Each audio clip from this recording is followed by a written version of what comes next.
მოგესალმებით ჩემო საქართველო, მიესალმეთ. გამარჯობა. დღეს ახლა რუსთავში ვიმყოფებით და რუსთავის აბსოლუტურად ყველა სკოლა არის ჩართული ეტალონში, ან საქართველოს ეროვნულ ინტელექტ ჩემპიონატში. აქვე მინდა კი ხაზგასმით თქვა, რომ გუშინ სანამ რუსთავში წარმოვიდოდით, პარლამენტში რეგიონული პოლიტიკისა და თვითმმართველობის კომიტეტთან, მის თავმჯდომარესთან მოვაწევთ მემორანდუმს ხელი. მთელი პარლამენტი ამ პროექტს უჭერს მხარს და მე მინდა რუსთავს მიულოცო ის, რომ პირველი არის ქალაქი რუსთავი, როცა ამხელა მხარდაჭერის შემდეგ ჩამოვედით თქვენთან.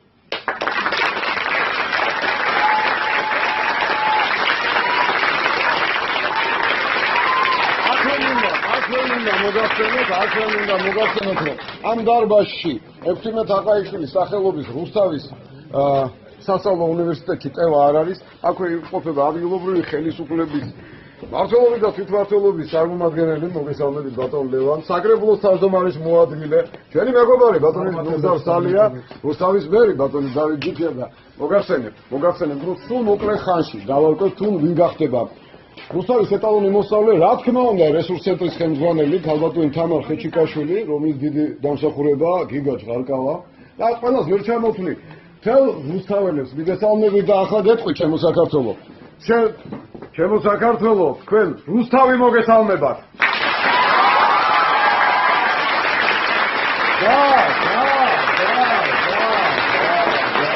ეხლა ის შეძახილი, რომელიც ძალიან გვიყვარს, ისე რომ ყველა ჩვენმა მეგობარმა გაიგოს მთელ საქართველოში, წვერზე ნუ იფიქრეთ. გაიცნობთ რომ აქვს და პირველი შეძახილი. ერთია, ძლიერ საქართველოს გაუმართ!